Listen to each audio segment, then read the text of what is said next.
Live question answer stream दीनी मसाइल में रहनुमाई किताब व सुन्नत की रोशनी में। अस्सलामु अलैकुम व रहमतुल्लाहि व बरकातुहू। अल्हम्दुलिल्लाहि वहदहु वस्सलातु वस्सलामु अला मन ला नबिय्य बअदा, अम्मा बाद। मैं आप तमाम भाइयों और बहनों का इस्तकबाल करता हूँ हमारी इस लाइव क्वेश्चन और आंसर्स की स्ट्रीम में। अल्हम्दुलिल्लाह हमारी ये सवाल व जवाब की स्ट्रीम होती है और कल की भी अल्हम्दुलिल्लाह हमारी स्ट्रीम बहुत बेहतरीन रही। और कल हमने न्यू ईयर के ताल्लुक से शेख के जो है मुफीद ओपनिंग कमेंट देखे और बहुत सारी बातें हमने सीखी समझी और इंशाअल्लाह दूसरों तक हम ज़रूर उसको पहुँचाएँगे। तो मैं आप तमाम भाइयों और बहनों से गुज़ारिश करूँगा कि जो भी आपके ताल्लुक़ में, आपके रिश्तेदारों में जो कोई भी इस तरह की खुराफ़ात में मुलव्विस है जो आज होती है, तो आप ज़रूर उनको रोकें, ये हमारी ज़िम्मेदारी है। नाज़रीन, इंशाअल्लाह हर रोज़ की तरह आज भी इंशाअल्लाह शेख का मुख्तसर सा ओपनिंग कमेंट रहेगा और फिर इंशाअल्लाह आप लोगों के सवालात का सिलसिला शुरू होगा। तो आइए शुरू करते हैं। अस्सलाम वालेकुम व रहमतुल्लाहि व बरकातुहू शेख। वालेकुम अस्सलाम व रहमतुल्लाहि व बरकातुहू। खैरियत से शेख? अल्हम्दुलिल्लाह बखैर। जी, ओपनिंग कमेंट ले लीजिए शेख, इंशाअल्लाह फिर हम लोग सवालात का जी सिलसिला शुरू। जी बेहतर।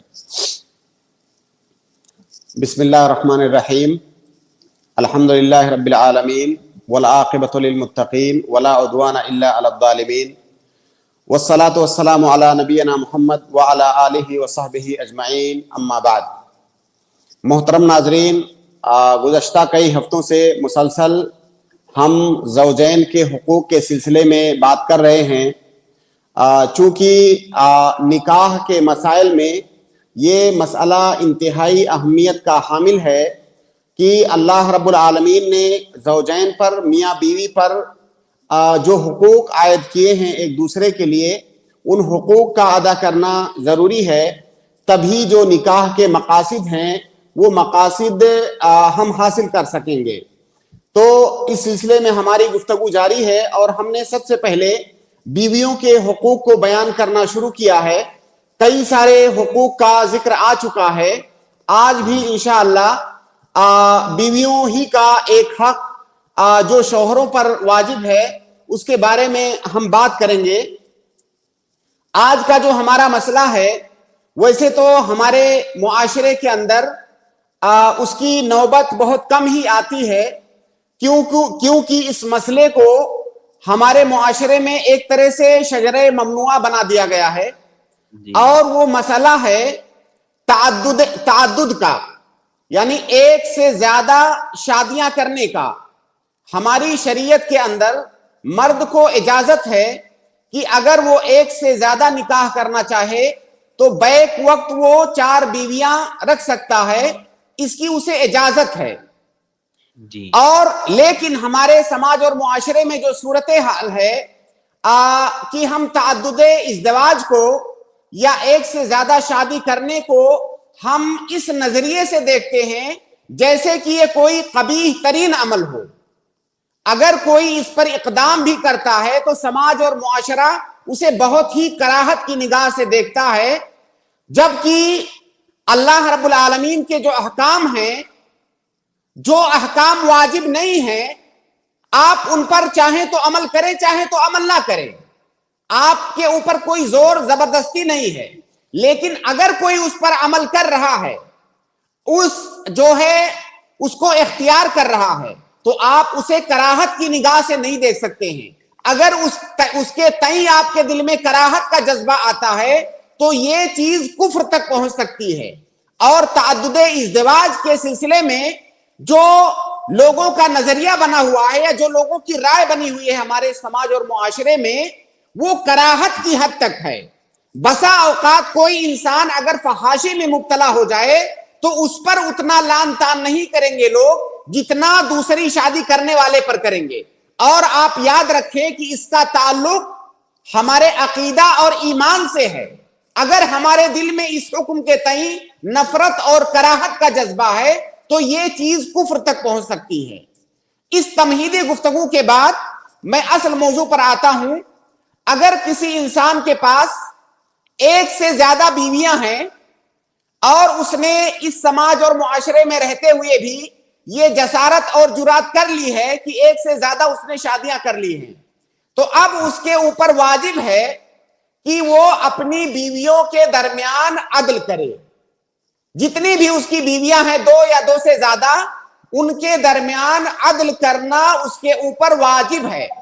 اور یہ بیویوں کا حق ہے کہ ان کا شوہر ان کے درمیان عدل سے کام لے.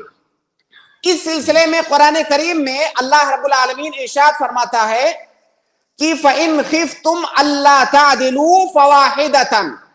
جہاں پر اللہ رب العالمین نے تعدد کا ذکر کیا, وہاں پر صاف طور سے فرمایا کہ تعدد کی اجازت اسے ہے جو بیویوں کے درمیان عدل کرنے کی استطاعت رکھتا ہے.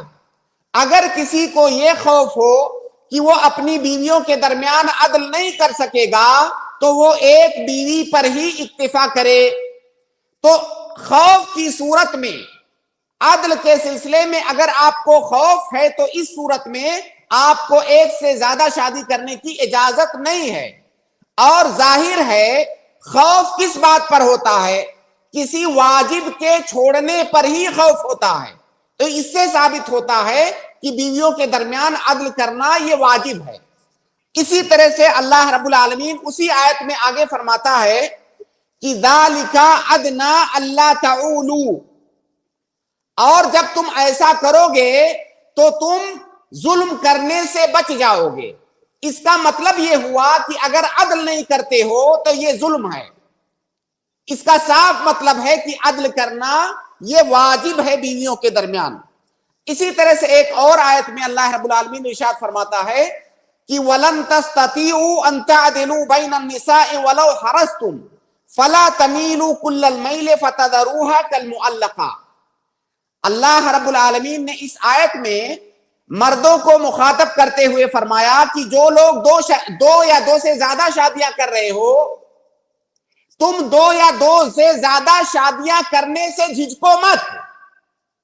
اور جب ہم نے تمہیں عدل کا حکم دیا ہے تو اس عدل کا یہ مطلب نہیں ہے کہ تم تمام چیزوں میں عدل کر پاؤ گے. کئی ساری چیزیں ایسی ہیں جن میں عدل کرنے کی استطاعت تمہیں نہیں ہے. لہٰذا اس بات سے خوف مت کھاؤ. ہماری طرف سے تمہیں اس بات کا مکلف نہیں بنایا جا رہا ہے کہ تمام چیزوں میں عدل کرو, کیونکہ اس کی استطاعت تم رکھتے ہی نہیں ہو. تو جب تمام چیزوں میں جن کی استطاعت تم نہیں رکھتے ہو اس کا مطالبہ, اس میں عدل کا مطالبہ تم سے نہیں کیا جاتا ہے. لیکن فلا تمیلوا کل المیل, جن چیزوں میں عدل کی استطاعت رکھتے ہو ان معاملات میں ایسا نہ ہو کہ بعض بیویوں کی طرف تمہارا میلان اور جھکاؤ ہو جائے اور دوسری بیویوں کو تم معلق چھوڑ دو. جی. تو اس آیت سے بہت سارے لوگ یہ استدلال کرتے ہیں کہ اللہ تعالیٰ نے کہا کہ بیویوں کے درمیان تم عدل کر ہی نہیں سکتے, اگر چاہو تب بھی نہیں کر سکتے. اور چونکہ عدل کرنا واجب ہے لہٰذا اس کا مطلب یہ ہوا کہ جب عدل نہیں کر سکتے تو ایک سے زیادہ شادیاں نہیں کر سکتے. جبکہ اس آیت کا مطلب اس کے برعکس ہے. اللہ رب العالمین ایک سے زیادہ شادیاں کرنے پر ابھار رہا ہے, اور ہمارے دل میں جو حرج محسوس ہوگا کہ ہم بھائی ہر چیز میں تو عدل نہیں کر سکتے, جیسے محبت کا معاملہ ہے, دل کے میلان کا معاملہ ہے, اس میں آدمی عدل نہیں کر سکتا. دل کا مالک اللہ رب العالمین ہے. تو اللہ رب العالمین نے اسی حرج اور مشقت کو دور کرتے ہوئے فرمایا کہ جن چیزوں میں عدل کر سکتے ہو اس میں گنجائش نہیں ہے, اس میں عدل کرنا ضروری ہے. جہاں پر عدل نہیں کر سکتے وہاں پر کوئی حرج نہیں ہے. تو اسی طرح سے اللہ کے نبی صلی اللہ علیہ وسلم کی ایک حدیث ہے کہ من کانت لہو امرأتان یمیلو لإحداہما علی الاخرى جاء یوم القیامت یجر احد شقیہ ساقطا او مائلا. اس حدیث کا مطلب یہ ہے کہ جس انسان کے پاس 2 بیویاں ہیں, اگر وہ کسی ایک کی طرف مائل ہو جاتا ہے یعنی عدل نہیں کرتا ہے, دوسری کے ساتھ زیادتی کرتا ہے, تو اس کی سزا یہ ہے کہ جب وہ قیامت کے دن آئے گا تو اس کا ایک پہلو جھکا ہوا ہوگا اور دیکھ کر کے ہی پتا چلے گا کہ دنیا کے اندر یہ اپنی بیویوں کے درمیان عدل نہیں کرتا تھا بلکہ یہ ظالم تھا. یہ اس کی سزا ہوگی اور پوری مخلوق کے سامنے اس کی فضیحت ہوگی. تو بیویوں کے درمیان عدل کرنا یہ واجب ہے ان نصوص کی روشنی میں جن کا ابھی میں نے ذکر کیا۔ اب یہاں پر سوال یہ پیدا ہوتا ہے، پہلا سوال یہ پیدا ہوتا ہے کہ کن چیزوں میں عدل کرنا ہے اور عدل کرنے کا مطلب کیا ہے؟ تو کن چیزوں میں عدل کرنا ہے، اس کا جواب یہ ہے کہ بنیادی طور سے اسے سب سے پہلے نمبر پر رات گزارنے میں عدل کرنا ہے۔ اگر ایک کے پاس ایک رات گزار رہا ہے تو دوسری کے پاس بھی دوسری رات گزارے گا، اور دن جو ہے رات کے تابع ہے، جیسے جس کے پاس رات گزارا دن بھی اسی کا ہے، دوسری کے پاس دوسری رات گزارا، اب جو ہے دوسرا دن بھی اسی کے تابع ہے، اسی کا ہے دوسرا دن، تو رات گزارنے میں عدل کرے گا اور نان و نفقہ میں عدل کرے گا۔ نان و نفقہ میں کیا چیزیں داخل ہیں؟ کھانا داخل ہے، کپڑا داخل ہے، اسی طرح سے رہائش گھر داخل ہے، تو یہ نفقہ کے اندر یہ چیزیں داخل ہیں۔ تو بنیادی طور سے انہی چیزوں میں، یعنی رات گزارنے میں اور نفقہ میں، جس میں کہ کھانا داخل ہے، کپڑا داخل ہے اور گھر داخل ہے، اس میں وہ عدل کرے گا، اور ان تمام چیزوں میں عدل کرے گا جن میں وہ استطاعت رکھتا ہے۔ اب ایک سوال یہ ہے کہ عدل کا معنی کیا ہے، عدل کیسے کرے گا؟ بہت سارے لوگ عدل کا مطلب یہ سمجھتے ہیں کہ برابری، عدل کا مطلب برابری نہیں ہوتا ہے، عدل کا مطلب ہوتا ہے کہ جو انسان جتنے کا مستحق ہے، جتنی اس کی ضرورت ہے، اتنا اس کو دیا جائے۔ اب جیسے رات گزارنے کا مسئلہ ہے، وہ تو برابر برابر دے گا، اس میں برابری ہے، لیکن جو نفقے کا مسئلہ ہے اس میں عدل ہے، اس میں مساوات نہیں ہے۔ اور عدل کا مطلب یہ ہے کہ جس عورت کو جتنے نفقہ کی ضرورت ہے اتنا دے گا۔ جیسے ایک عورت کو کپڑے کے لیے مان لیجئے 5 میٹر لگتا ہے، دوسری دبلی پتلی ہے، اس کو 4 میٹر لگتا ہے، تو اب کیا دونوں کو 5 میٹر دے گا؟ نہیں، جس کو جتنی ضرورت ہے اتنا دے گا۔ ایک عورت کی خوراک مان لیجئے روٹی ہے، دوسرے کی خوراک چاول ہے، تو کیا ضروری ہے کہ دونوں کو یا تو روٹی دے یا دونوں کو چاول دے؟ نہیں۔ عدل کا مطلب یہ ہے کہ جس کو جتنی ضرورت ہے اتنی دے گا، اور باقی مبیت میں یعنی رات گزارنے میں اس کو برابر تقسیم کرنا ہے، اور نان و نفقہ میں وہ عدل کرے گا، یہاں پر برابری واجب نہیں ہے۔ ایک مسئلہ یہاں پر اور ہے جو تھوڑا سا اختلافی ہے، وہ یہ کہ شوہر نے اپنی تمام بیویوں کے درمیان عدل کیا اور ان کا جو واجبی نان و نفقہ ہے وہ ادا کر دیا، اور رات گزارنے میں بھی تقسیم کرنے میں وہ عدل کر رہا ہے، اور نان و نفقہ جتنا جس کا واجب ہے اتنا دے دیا۔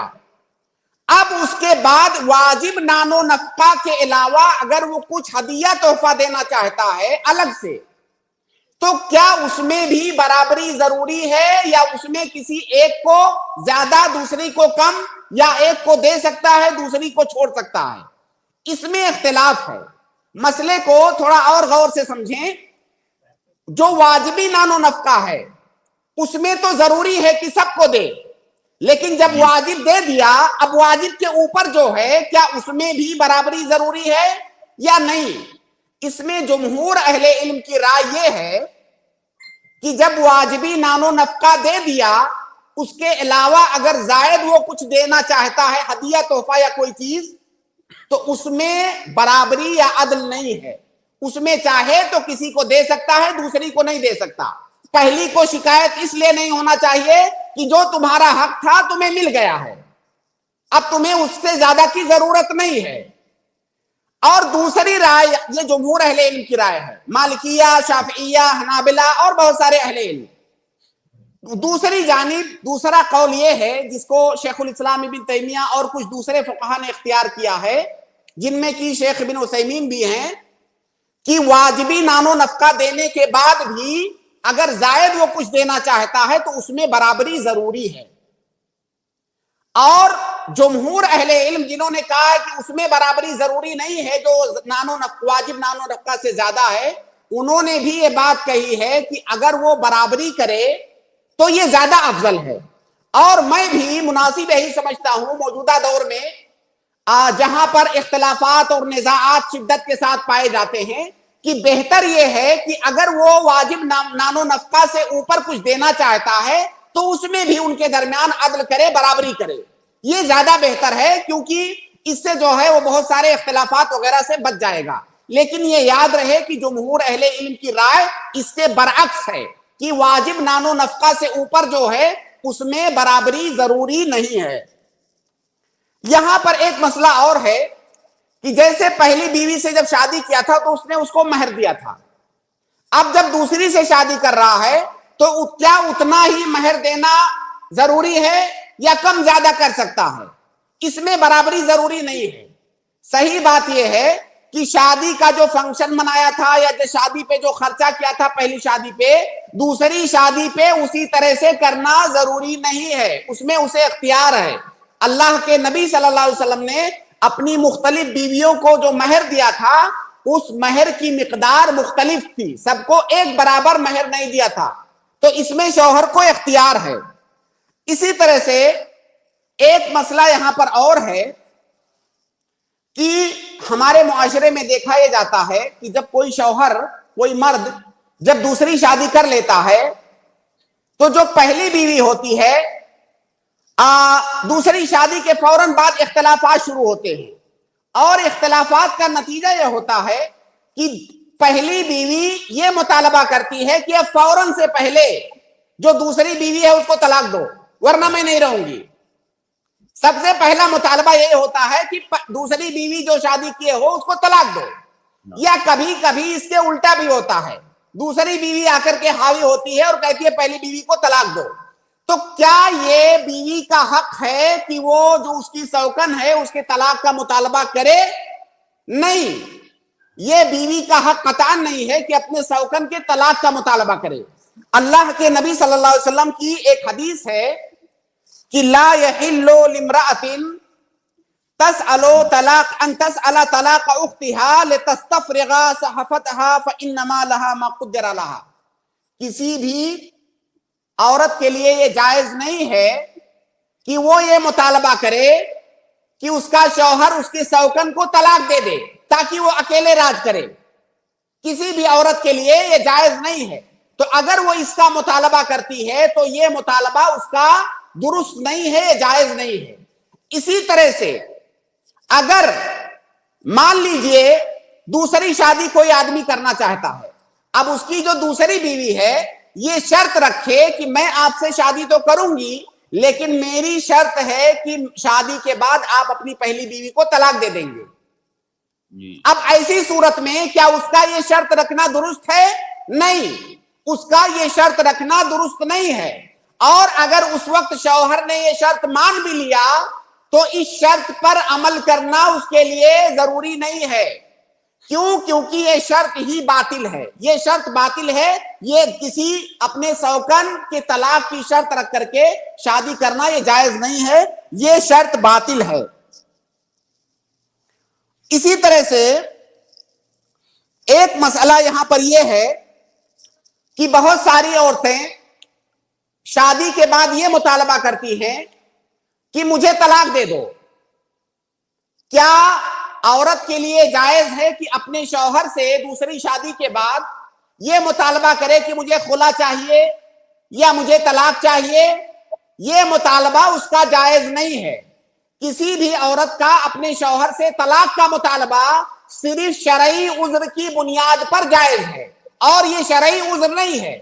اللہ کے نبی صلی اللہ علیہ وسلم کی حدیث ہے کہ ایما امرأۃ سألت زوجها طلاقا من غیر ما بأس فحرام علیہا رائحۃ الجنہ.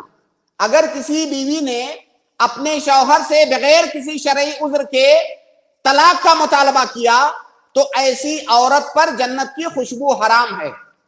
تو عورت کے لیے جائز نہیں ہے کہ وہ طلاق کا مطالبہ کرے اگر اس کا شوہر دوسری شادی کر لے رہا ہے. تو اس کے علاوہ بہت سارے مسائل ہیں بیویوں کے درمیان عدل کے سلسلے میں.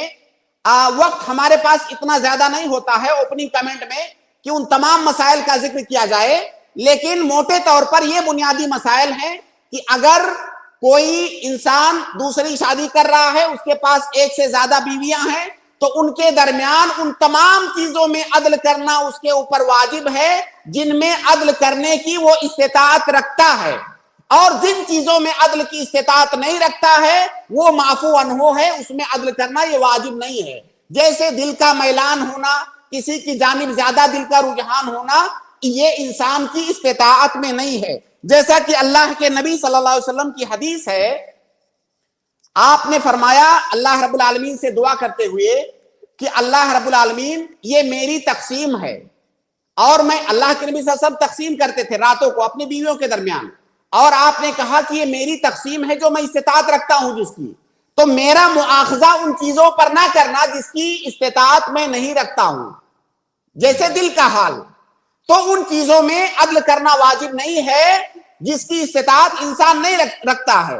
اس لیے یہ کہنا کسی کا کہ موجودہ زمانے میں دوسری شادی کرنا جائز نہیں ہے کیونکہ انسان عدل کر ہی نہیں سکتا, ارے بھائی کیسے عدل نہیں کر سکتا؟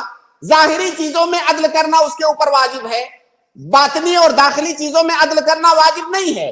لہٰذا یہ کہنا کہ عدل کرنا یہ ممکن نہیں ہے, ایسی بات نہیں ہے, عدل کرنا ممکن ہے. اور کئی سارے لوگوں کو تو شادی کرنے سے اس لیے منع کر دیا جاتا ہے کہ آپ عدل نہیں کر سکتے. ارے بھائی اس کو پہلے ایگزام تو دینے دو, یہ ایگزام دینے سے پہلے ہی اسے فیل کر دو گے. تو اگر وہ شادی کرنے کے بعد عدل نہیں کرتا ہے تو اس کے اوپر نکیر کیا جائے گا. پہلے ہی یہ فیصلہ کیسے سنایا جا سکتا ہے کہ وہ عدل نہیں کر سکتا؟ بہرحال خلاصے کلام یہ کہ دوسری شادی کرنا یا تعدد ازدواج ہماری شریعت کے اندر یہ جائز ہے, بلکہ بسا اوقات یہ چیز واجب بھی ہو جاتی ہے, اور اس پر ہم اسی اسٹریم میں بہت مفصل انداز میں اس سے پہلے گفتگو بھی کر چکے ہیں. لہٰذا پہلی بات تو یہ کہ تعدد ازدواج کو کسی مسلمان کے لیے, مرد اور عورت کے لیے کراہت کی نگاہ سے دیکھنا یہ جائز نہیں ہے. اگر کوئی کر رہا ہے تو اس کو جو ہے اس پر لان تان کرنا, اس کے راستے میں روڑے اٹکانا, اس کو مختلف ہیلوں اور بہانوں سے اس کو منع کرنا, یہ شرعاً جائز نہیں ہے, یہ اس کا حق ہے. اگر کوئی کراہت کی نگاہ سے اس چیز کو دیکھتا ہے تو یہ معاملہ کفر کی حد تک بھی پہنچ سکتا ہے, جیسا کہ بعض علماء نے کہا ہے. دوسرا مسئلہ یہ کہ اگر کوئی آدمی دوسری شادی کرتا ہے تو اس کے لیے ضروری ہے کہ وہ اپنی بیویوں کے درمیان عدل کرے ان تمام چیزوں میں جس کی وہ استطاعت رکھتا ہے اور جن کا ذکر ابھی ہم نے یہاں پر کیا. جی جزاک اللہ خیر شیخ, بارک اللہ فیکم, بہت بہت شکریہ, آپ نے بہت اہم نکات ہمارے سامنے رکھے. اللہ آپ کو خیر دے, اللہ تعالی ہم تمام کو اس پر عمل کرنے کی توفیق عطا فرمائے, آمین. میں آپ تمام بھائیوں اور بہنوں سے گزارش کروں گا کہ جو لوگ بھی ہمارے ساتھ اسٹریم میں جڑنا چاہتے ہیں, شیخ محترم سے سوال کرنا چاہتے ہیں, تو ہم نے ہماری اسٹریم یارڈ کی لنک کمنٹ میں پیسٹ کر دی ہے. آپ اس لنک سے ڈائریکٹ ہمارے ساتھ جڑ سکتے ہیں اور شیخ محترم سے ڈائریکٹ سوال کر سکتے ہیں. انشاءاللہ کتاب و سنت کی روشنی میں آپ کی رہنمائی کی جائے گی. اور جو لوگ کمنٹس میں سوال بھیج رہے ہیں آپ انشاءاللہ بھیجیے, اگر وقت رہے گا تو ہم آپ کے سوالات کے جوابات انشاءاللہ لے لیں گے جب اسٹریم میں کوئی موجود نہیں ہوگا اس وقت. تو آئیے سوالات کا سلسلہ شروع کرتے ہیں. میں شیخ اگر آپ کی اجازت ہو تو سوالات کا سلسلہ شروع کرتا ہوں. جی, سوال شروع کرنے سے پہلے کل کی اسٹریم میں ایک سوال آیا تھا, اس سوال کا جواب میں نے دیا تھا, اس میں کچھ کریکشن کرنا چاہتا ہوں. سوال یہ ہے کہ اگر کوئی مسلمان مرتد ہو جاتا ہے, اعاذنا اللہ و ایاکم, اگر کوئی مسلمان مرتد ہو جاتا ہے اور پھر تھوڑے دنوں کے بعد پھر وہ اسلام قبول کر لیتا ہے, تو مرتد ہونے سے پہلے جب وہ حالت اسلام میں تھا اس نے جو نیکیاں کی تھی, کیا مرتد ہونے کے بعد اس کی وہ تمام نیکیاں ضائع ہو گئیں؟ اب جب وہ اسلام دوبارہ لا رہا ہے تو کیا وہ جو پرانی والی اس کی نیکیاں ہیں اس کا بدلہ اسے نہیں ملے گا؟ یہ سوال تھا. تو اس کا صحیح جواب یہ ہے کہ اگر کوئی آدمی مرتد ہوتا ہے اور حالت کفر ہی میں وہ مر جاتا ہے, اسلام نہیں لاتا ہے مرتد ہونے کے بعد, تو ایسی صورت میں تو اس کی پچھلی تمام نیکیاں ضائع ہیں. لیکن اگر وہ اسلام لے آتا ہے دوبارہ تو اس کی جو پرانی نیکیاں ہیں وہ پرانی نیکیاں اس کی باقی رہیں گی.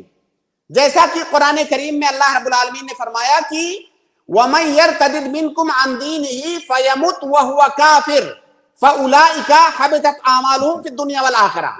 तो अल्लाह रब्बुल आलमीन ने हुबूते अमल के लिए ये शर्त रखा है कि हालते कुफ्र में उसकी मौत हो।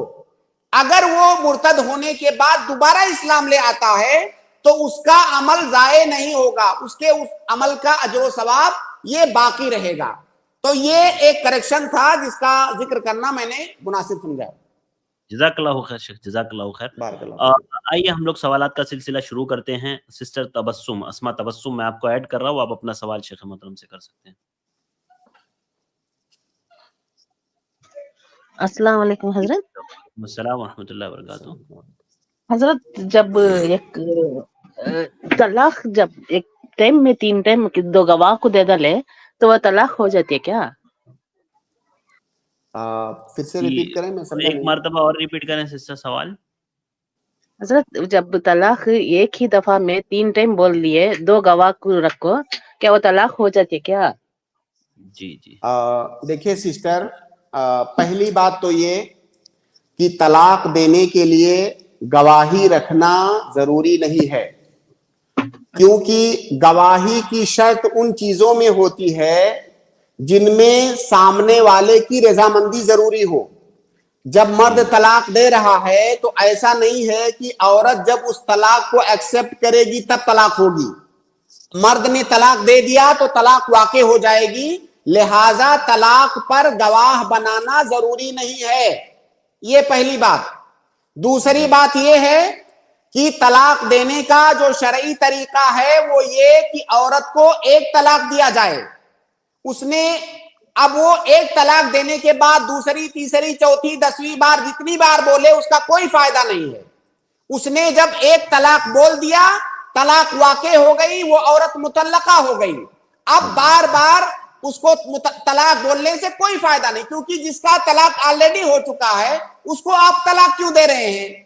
तो शरई तरीका यह है कि उसको एक तलाक दे। अगर कोई आदमी गलती करता है और उसे कई तलाक देता है तब भी वो एक तलाक ही वाक़ई होगी। जी सिस्टर, उम्मीद है आपको जवाब मिल गया होगा। और एक सवाल है सर आज एक ही लीजिए। शेख का असल में ओपनिंग कमेंट हुआ है, काफी लोग वेट कर रहे हैं सवालात के लिए। अच्छा ठीक है, ठीक है, जज़ाकल्लाहु खैर। आपको सब जवाब क्लियर हो गया होगा उम्मीद है। इसके बाद अगले गेस्ट है मोहम्मद, मैं आपको ऐड कराऊँ, आप अपना सवाल पूछें। जी अस्सलाम वालेकुम। वालेकुम अस्सलाम। जी शेख, मेरा सवाल ये था कि अपने आप को अहले हदीस कहना ठीक है, क्योंकि कुरान में तो हमें मुसलमान कहा गया है। शेख इसको मुख्तसर लीजिए, असल में इसके काफी मर्तबा जवाब जा चुका है। और बिल्कुल अपने आप को अहले हदीस कहना बिल्कुल ठीक है, क्योंकि जैसे अल्लाह के नबी सल्लल्लाहु अलैहि वसल्लम ने कहा कि इस उम्मत में जो है 73 फिरके होंगे। तो अब वो जो 73 फिरके हैं, नबी के बताने के मुताबिक उन 73 फिरकों में एक ही फिरका ऐसा है जो हक पर होगा। अब उस फिरके की तमीज कैसे होगी, वो फिरका कौन सा है? तो वो तमीज करने के लिए हम अहले हदीस नाम रखते हैं। अहले हदीस कहने का ये मतलब थोड़ी है कि हम मुसलमानों से बाहर कोई जमात हैं। हम मुसलमान ही हैं, लेकिन मुसलमानों में जो बहुत सारे फिरके हैं उनमें जो अहले हक फिरका है वो कौन सा है। तो ये तमीज करने के लिए अहले हदीस नाम दिया जाता है। और ये नाम कोई ऐसा नया नहीं है। ये नाम अगर आप देखेंगे तो सहाबा और ताबईन के जमाने से मुख्तलिफ नामों से जो फिरके नाजिया है उसको याद किया जाता रहा है। किसी जमाने में अहलुस सुन्ना कहा जाता था, इसी तरह से जो है मुख्तलिफ जमानों में मुख्तलिफ नाम दिए गए। फिरके नाजिया कहा जाता था किसी जमाने में।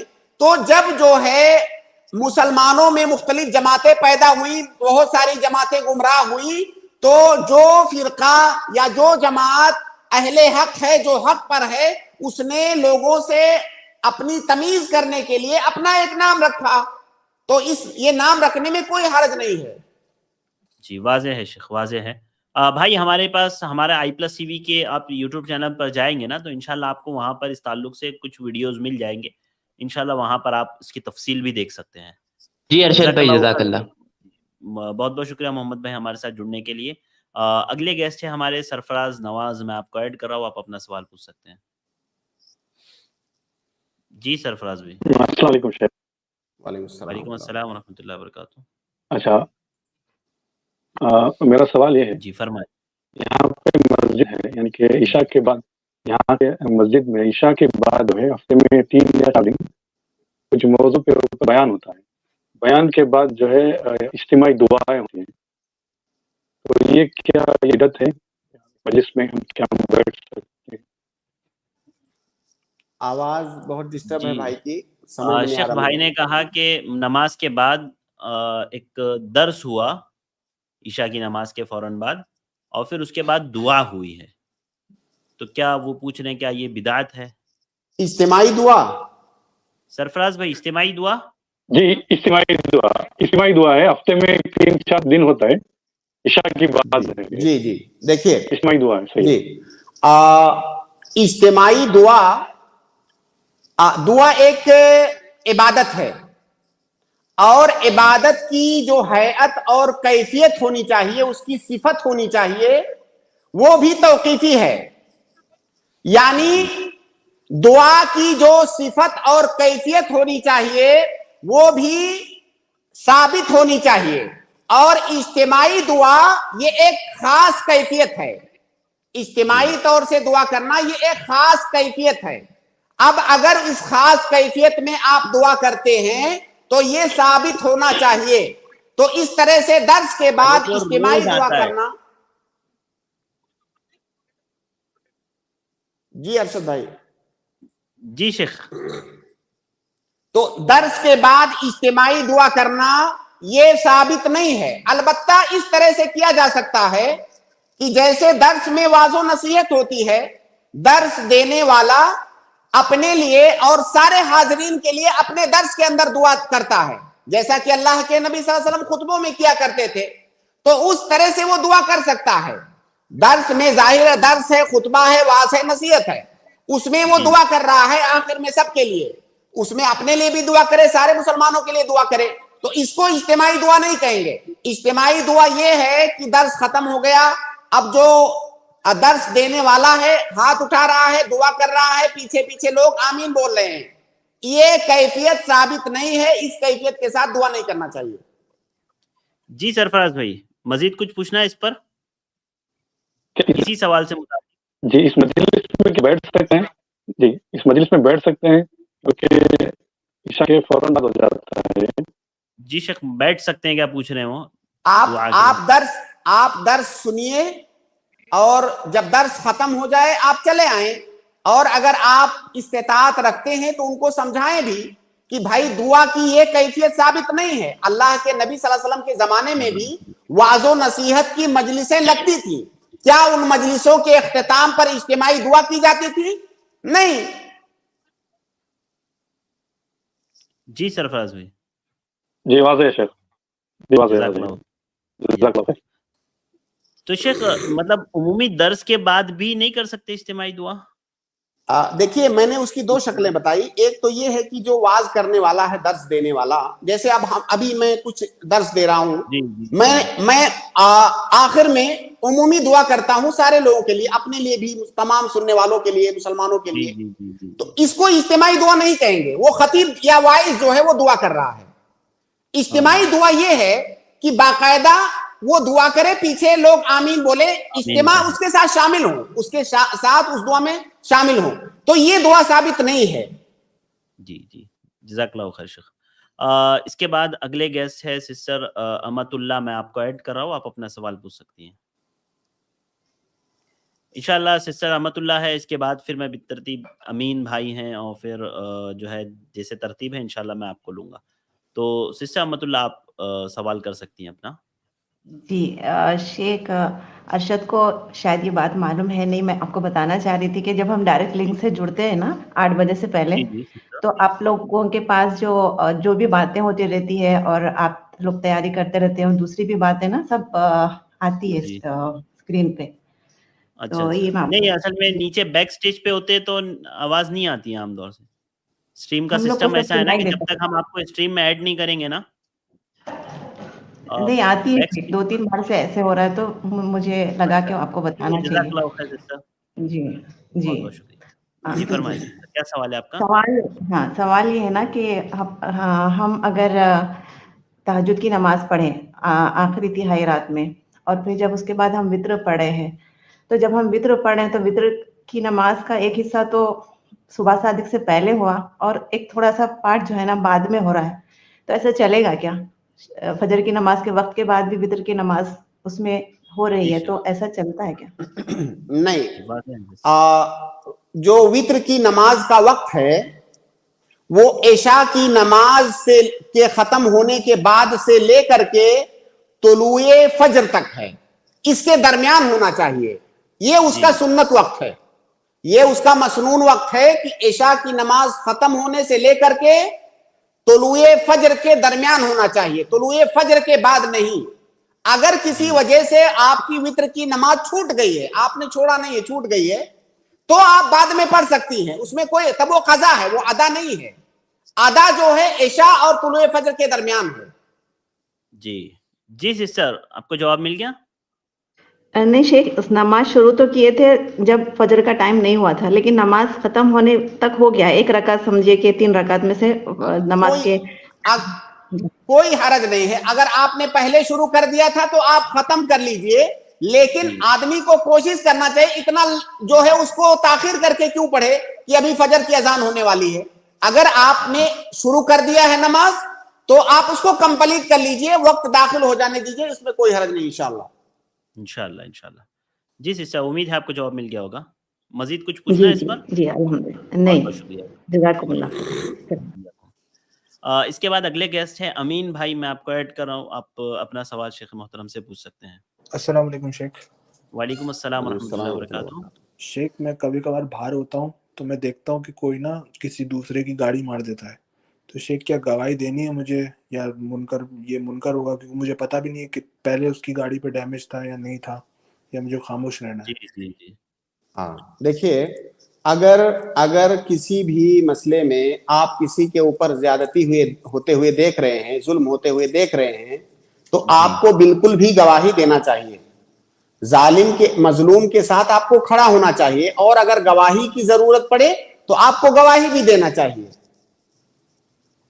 जी शेख। जी अमीन भाई, मुझे पता भी नहीं होता ना शेख कि किसकी गाड़ी है और किसकी नहीं है, तो भाई जब आपको पता नहीं है तो आप गवाही किसको देंगे? मैं तो उस सूरत में बता रहा हूँ जब हाँ शेख, जैसे अगर मैं स्टिकर लगा, अच्छा मान लीजिए आप कहीं पे जा रहे हैं दूर, किसी ने किसी की गाड़ी ठोक दिया, आपको पता भी नहीं है ठोकने वाला कौन है, किसकी गाड़ी ठोकी है, आप कहाँ जाके गवाही देंगे? लेकिन शेख तहकीक करना मेरे पे फर्ज है क्या?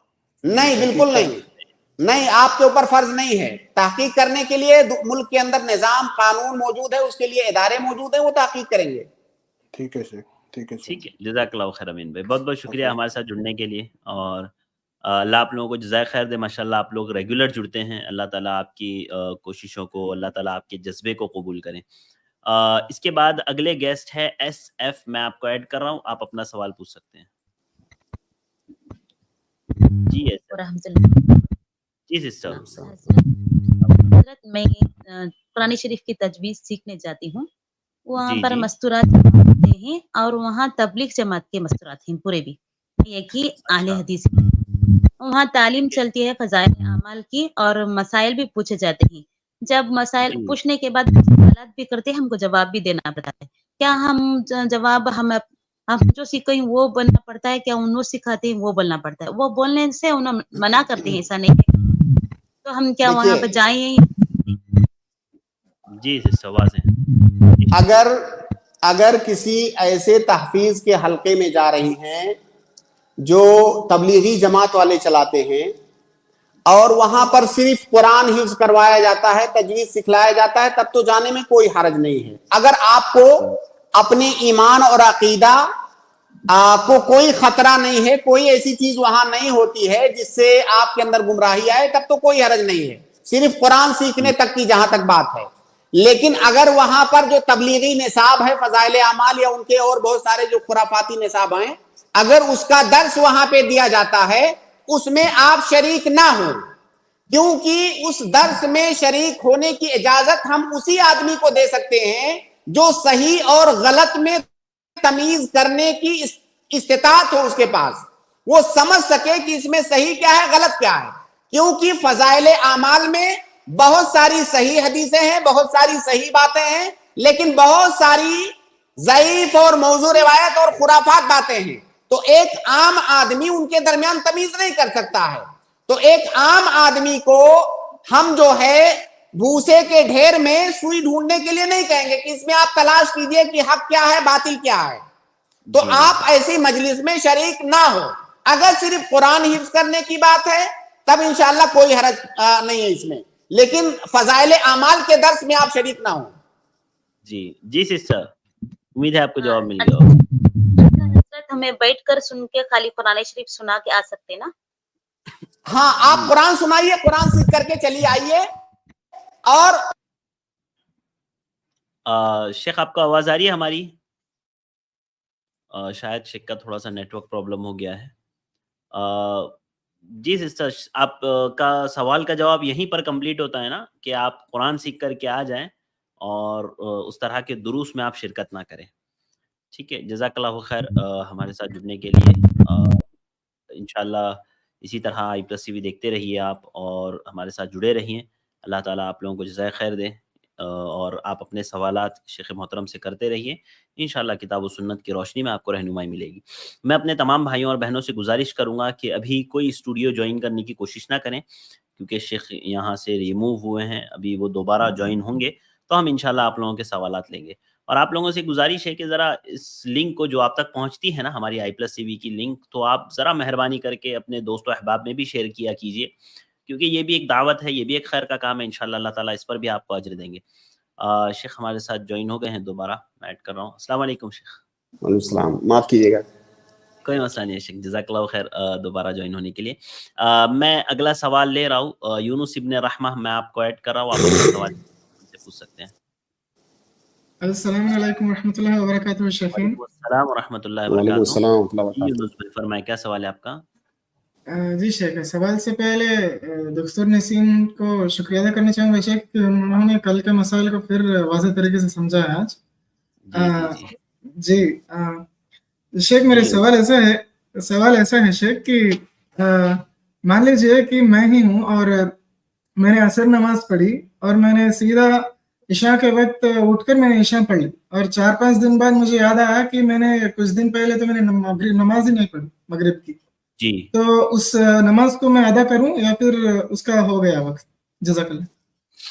जी शेख। जो नमाज आपकी छूटी है, आपने जिसको अदा नहीं किया है, आप उसको अदा करें। जैसे आपने कहा मगरिब की नमाज मेरी छूटी हुई है, मैंने उसको अदा नहीं किया, असर के बाद सीधा मैंने इशा पढ़ा, तो मगरिब की नमाज आप अदा करें अकरब वक्त में। हालांकि बाज उलमा, शेखुल इस्लाम इब्न तैमिया वगैरह इस बात की तरफ गए हैं कि अगर किसी ने जानबूझ करके नमाज छोड़ दिया और उसका वक्त निकाल दिया, तब फिर उसकी कज़ा नहीं है। उज़्र की बुनियाद पर छूटी है नमाज तो उसकी कज़ा है, लेकिन जानबूझ करके छोड़ा और वक्त निकल गया तो उसकी कज़ा नहीं है। ये एक कौल है और बहुत कवी कौल है ये भी। इससे आप अंदाजा लगा सकते हैं कि ये कितनी खतरनाक बात है कि उसके लिए कज़ा नहीं है। जबकि जुमहूर अहले इल्म की राय ये है कि छूटी हुई जो नमाज है उसकी हर हाल में वो कज़ा करेगा। तो आप जो है जो नमाज छूटी है आपकी मगरिब जो कह रहे हैं आप, उसको आप कज़ा कर लें फौरन। जी यूनुस भाई। जी शेख, एक सऊदी अरब के मुफ्ती हैं, उन्होंने इसी सवाल पर एक राय बताई थी कि सिर्फ 3 दिन में हम उसको पढ़ सकते हैं या सिर्फ 3 ही दिन में उसको पढ़ना चाहिए और बाद में छोड़ देना चाहिए। तो ये राय कहाँ तक? मुझे नहीं मालूम कि किसकी बात आप कर रहे हैं, लेकिन दिन की कोई कैद नहीं है। जब हम कैद लगाएंगे तो कोई दलील चाहिए होगी। क्या दलील है दिन की कैद लगाने की? या तो आप कहें कि बिल्कुल नहीं कर सकते, जैसा कि शेखुल इस्लाम इब्न तैमिया की राय है, शेख इब्न उसैमीन भी इसी के कायल हैं, सऊदिया के बहुत बड़े बड़े उलमा इसी के कायल हैं कि उस पर कज़ा नहीं है अगर जानबूझ के छोड़ा है तो। लेकिन जुमहूर अहले इल्म की राय यह है कि वो कज़ा करेगा, लेकिन दिन की कोई कैद नहीं है। दिन की कैद के लिए कोई दलील चाहिए। जी जज़ाकल्लाह यानी जी यानी शेख अगर कोई जानबूझकर भी छोड़ता है तो तब भी पढ़ना ये सही कॉल है शेख कि आपने जुमहूर अहले इल्म की यही राय है और मेरा भी आपको यही मशवरा है कि आप कज़ा कर लीजिए उसकी फौरन। जी जी बेहतर है शेख, जज़ाकल्लाह खैरन शेख। अस्सलाम वालेकुम रहमतुल्लाहि व बरकातहू। शेख मेरी जो पिछली नमाजें छूटी हुई हैं कई सालों की, तो क्या मैं हर नमाज के बाद कुछ थोड़ी करके उसको अदा कर सकता हूँ? देखिए इतनी ज्यादा नमाजें छूटी हैं, आपको पता भी नहीं है आप कितनी कज़ा करेंगे, आप बताइए। उसकी कज़ा, हाँ उसकी कज़ा के बारे में किसी ने नहीं कहा है। जब आप छोड़ रहे थे तो एक कौल के मुताबिक तो आप दायरे इस्लाम में ही नहीं थे, जहां से आपने पढ़ना शुरू किया वहां से आप मुसलमान हुए। अब आगे जो पीछे छूटा है उसके लिए तौबा कीजिए, आगे जो है आप पढ़िए। तो कज़ाए उम्री का कोई तस्वुर नहीं है हमारी शरीयत में, जैसा कि बहुत सारे लोग करते हैं। जी जी जी ठीक है शेख। ये जो मुतय्यन नमाजें छूटी हैं हम उसकी बात कर रहे हैं। जी जी जज़ाकल्लाह खैर शेख। इसके बाद अगले गेस्ट मैं अब्दुल्ला भाई को ऐड कर रहा हूँ, आप अपना सवाल पूछ सकते हैं। जी अब्दुल्ला साहब मैंने आपको ऐड किया है। अब्दुल्ला आपको हमारी आवाज आ रही है? जी हेलो जी शेख, अस्सलाम वालेकुम।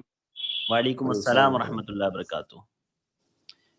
शेख मेरा 3 सवाल है शेख, तीनों पूछ सकता हूँ? नहीं भाई आज सिर्फ एक ही होगा। 3 सवाल ठीक है शेख, मैं एक आपके साथ रहेंगे, आप 3 दिन में पूछ लीजिएगा।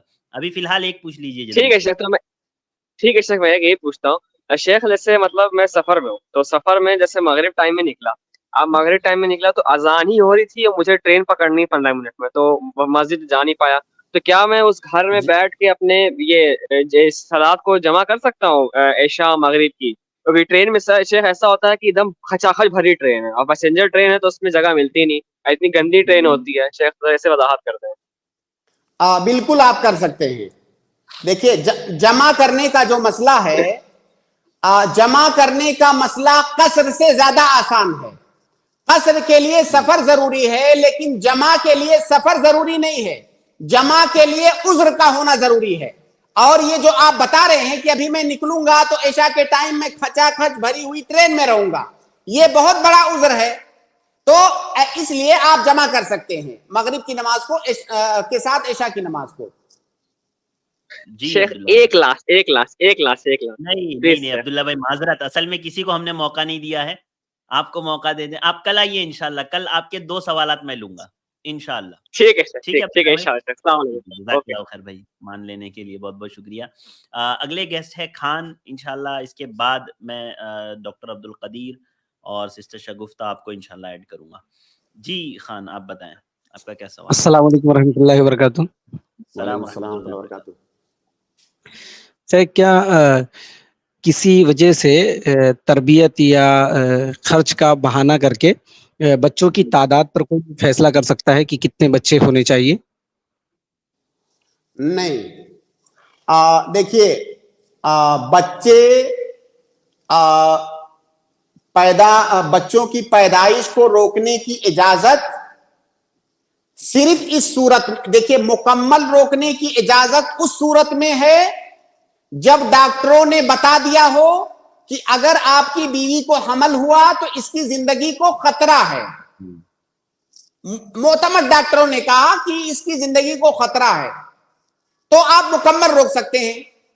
और अगर डॉक्टरों ने कहा कि भाई अभी आपकी बीवी की सेहत की जो कंडीशन है वो ठीक नहीं है, थोड़ा गैप दीजिए, 4-6 महीना 1 साल गैप दीजिए, डॉक्टरों ने जितना गैप देने का मशवरा दिया उतना आप गैप दे सकते हैं, उतने नहीं, गोया कि एक मखसूस वक्त तक के लिए रोक सकते हैं जी। बाकी ये कहना कि जो है ज्यादा बच्चे हो जाएंगे तो मैं तरबियत कैसे करूंगा या मैं उनको खिलाऊं पिलाऊंगा कैसे, उनकी देख रेख कैसे करूंगा, इस वजह से बच्चों को रोकना, बच्चों की पैदाइश को रोकना ये जायज नहीं है। और इसमें एक अकीदे का मसला भी है, वो मसला ये है जिस पर कई लोग कई दफा गौर नहीं करते हैं कि अल्लाह रब्बुल आलमीन ने कहा है कि उनके रिज्क की जिम्मेदारी हमारे ऊपर है। तो रिज्क से क्या मुराद है? रिज्क से मुराद खाना पीना सिर्फ नहीं है, तरबियत भी रिज्क है अल्लाह रब्बुल आलमीन की जानिब से। अल्लाह रब्बुल आलमीन आपको तौफीक देगा उनकी तरबियत करने के लिए। बाकी जैसे बच्चा आपका छोटा है, माँ को परेशानी हो रही है अभी संभालने में, उसकी अपनी कंडीशन भी सही नहीं है, तो आप थोड़ा गैप दे सकते हैं इसकी वजह से।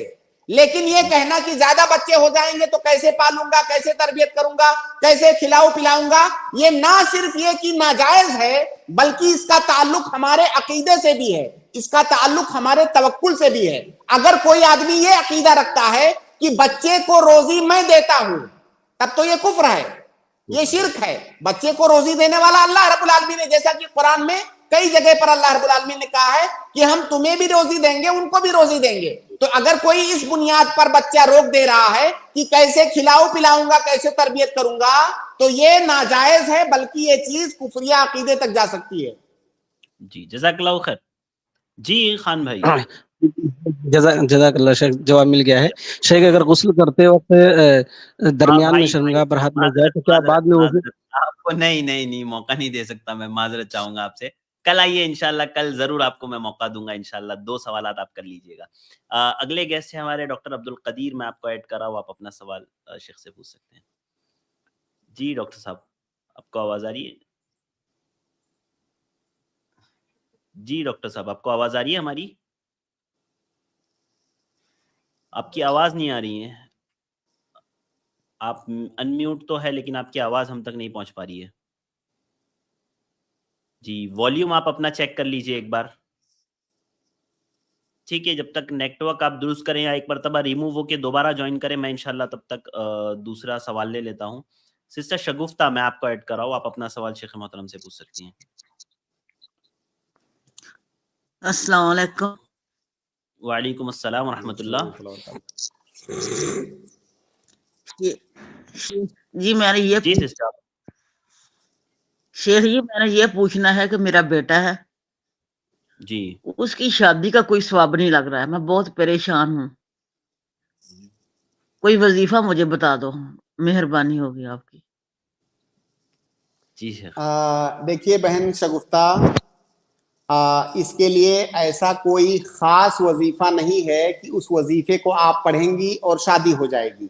अगर कोई मौलवी या कोई पीर फकीर आपको इस तरह की बातें बताता है तो आप समझ जाइए कि वो जो है ठग रहा है आपको, और आपको गलत जो है जानकारी दे रहा है।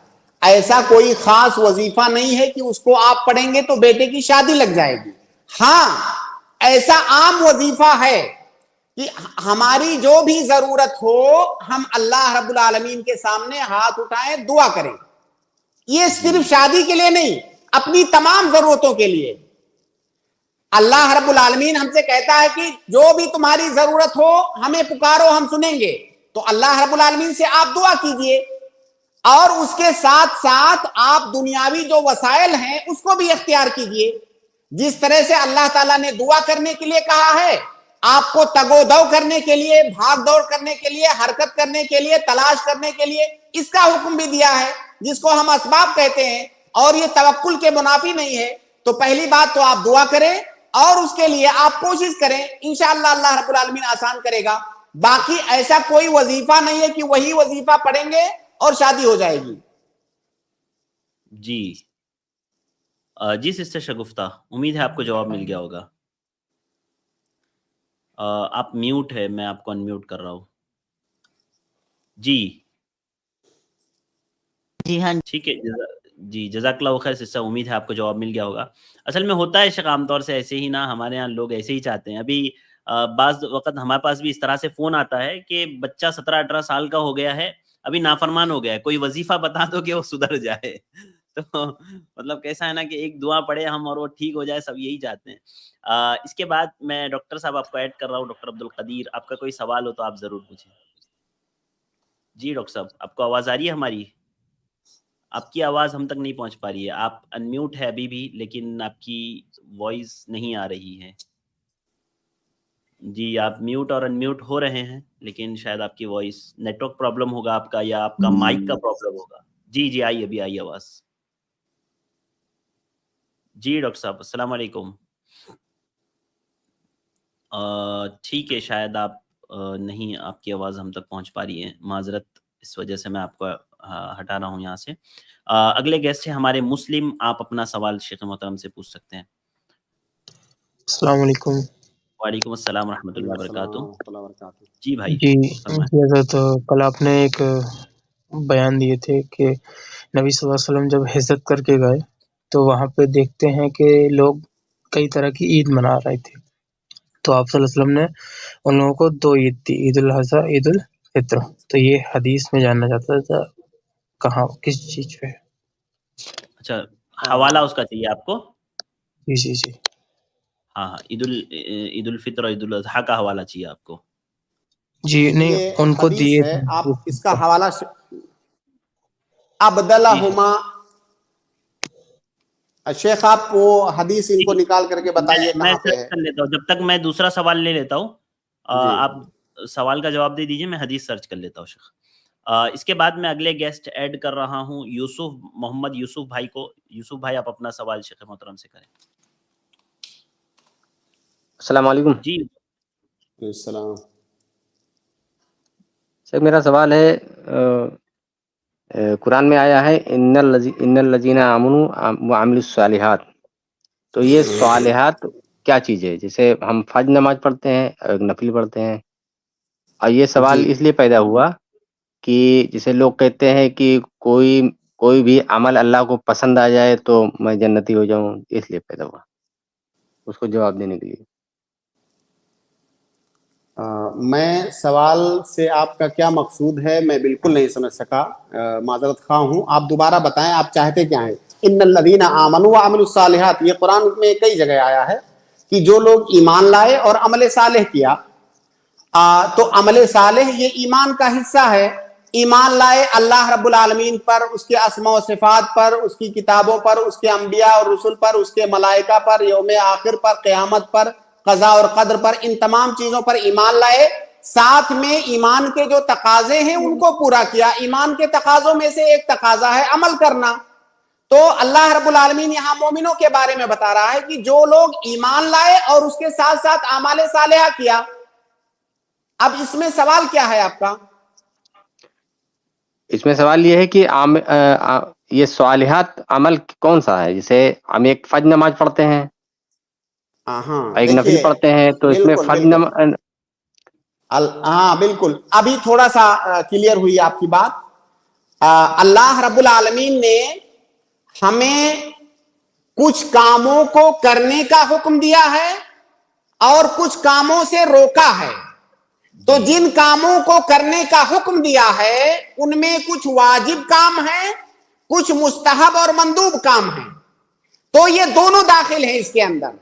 اعمال صالحہ کے اندر جو واجبی اعمال ہیں وہ تو بدرجہ اولا داخل ہیں, اور اس میں اعمال صالحہ میں مستحب اعمال بھی داخل ہیں. تو اللہ رب العالمین نے جتنے کاموں کے کرنے کا حکم دیا ہے, چاہے وہ واجب ہوں یا مستحب ہوں, سب اعمال صالحہ میں داخل ہیں. اسی طرح سے جن کاموں سے روکا ہے ان سے رک جانا بھی عمل صالح ہے. جی بھائی آپ کو جواب مل گیا ہے؟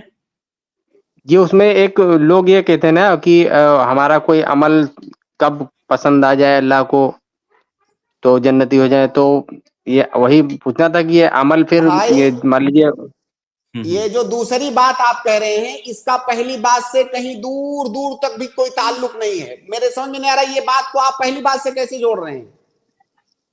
مطلب آپ نے جو سوال کیا ہے اس سے یہ بات کیسے جڑ رہی ہے نہیں سمجھ پا رہے ہم لوگ. وہ عمل کی وجہ سے ہم سوچ رہے ہیں, پتہ نہیں وہ تو آپ سمجھائیں گے. بھائی تھوڑا سا وہ سمجھا دیجئے شیخ ان کو. بھائی دیکھیے سنیے, آپ کو کرنا کیا ہے میں وہ آپ کو بتاتا ہوں. اللہ تعالیٰ نے جتنی چیزیں آپ پر فرض کی ہیں, واجب کی ہیں, ان کو آپ کو کرنا ہے. اگر ان کو آپ چھوڑیں گے تو گنہگار ہوں گے. اس کے علاوہ اللہ رب العالمین نے کچھ سنت کام آپ کو دیے ہیں, مستحب کام, اس میں آپ کو اختیار ہے. آپ کرو گے تو آپ کو اجر ملے گا, نہیں کرو گے تو آپ کو کوئی آپ کے اوپر عقاب نہیں ہے. اس کے علاوہ کچھ کاموں سے اللہ تعالیٰ نے آپ کو روکا ہے, ایسا مت کرو, ایسا مت کرو, یہ مت کرو, یہ مت کھاؤ, ایسا کام مت کرو. ان کاموں سے آپ کو رکنا ہے. اگر یہ سارے کام آپ کرتے ہیں تو اللہ رب العالمین نے آپ سے وعدہ کیا ہے کہ آپ کو اجر دے گا. اب اللہ رب العالمین آپ کو اجر دے گا, آپ سے راضی ہو جائے گا, تو اس کے بدلے میں آپ کو جنت دے گا. جی جزاک اللہ خیر شیخ جی یوسف بھائی، امید ہے آپ کو جواب مل گیا ہوگا. جی السلام علیکم. بہت بہت شکریہ. ویاکم. ارشد بھائی وہ حدیث میں نے ہاں نکالا ہے ان کو، میرے کو بھی یہ مل گئی ہے، میں اسکرین شیئر کر رہا ہوں. دیکھیے یہ ابو داؤد کے اندر بھی ہے، نسائی کے اندر بھی ہے، نبی داؤد کی مسند احمد کے اندر بھی ہے. حدیث کے الفاظ میں پڑھ دے رہا ہوں بھائی کے لیے. جی شیخ. قدم النبی صلی اللہ علیہ وسلم المدینہ ولہم یومان یلعبون فیہما فقال ما هذان اليومان قالوا كنا نلعب فيهما في الجاهلیہ فقال النبی صلی اللہ علیہ وسلم قد ابدلکم اللہ بہما خیرا منہما یوم الاضحی و یوم الفطر. جی یہ نوٹ کر لیجئے بھائی، سنن ابی داؤد حدیث نمبر 1134. اور اس کے علاوہ بھی بہت ساری جو ہے کتابوں میں موجود ہے یہ روایت. تو امید ہے آپ کو اس کا جواب مل گیا ہوگا. مسلم بھائی بہت بہت شکریہ ہمارے ساتھ جوائن ہونے کے لیے. اس کے بعد اگلے گیسٹ کو میں ایڈ کر رہا ہوں. ڈاکٹر صاحب میں آپ کو ایڈ کر رہا ہوں. ڈاکٹر عبدالقدیر، کیا آپ کا مائک درست ہوا ہے تو آپ سوال کر سکتے ہیں. ڈاکٹر صاحب میں نے آپ کو ایڈ کیا ہے. السلام علیکم. جی السلام علیکم. جی نہیں معذرت، آپ کا شاید ابھی بھی مائک صحیح نہیں ہوا ہے. اس کے بعد اگلے گیسٹ کو میں، چونکہ ہمارے پاس ہمارا تقریباً وقت ہو چکا ہے، اس کے باوجود شیخ میں معذرت کے ساتھ ایک دو لوگوں کو ایڈ کرنا چاہوں گا اگر آپ کی اجازت ہو تو. میں شکیل احمد کو ایڈ کر رہا ہوں. جی شکیل بھائی آپ اپنا سوال کر لیں. جی شکیل صاحب آپ کو کوئی سوال ہے؟ جی شکیل بھائی ٹھیک ہے، میں آپ کو ہٹا رہا ہوں، آپ کی آواز ہم تک نہیں پہنچ پا رہی ہے. نا بلال باغوان، السلام علیکم. السلام علیکم. السلام. وعلیکم السلام میرا ورحمۃ سوال اللہ. ہے، جی درگاہ کی زیارت کر سکتے ہیں جا کر؟ جی شیخ درگاہ کی زیارت کر سکتے ہیں کیا بھائی کا سوال ہے؟ نہیں، درگاہ کی زیارت جی ہاں شیخ بولیے. درگاہ کی زیارت نہیں کر سکتے ہیں. ہماری شریعت میں قبر کی زیارت کرنا جائز ہے جب وہ قبر آپ کے شہر میں، آپ کے گاؤں میں ہو.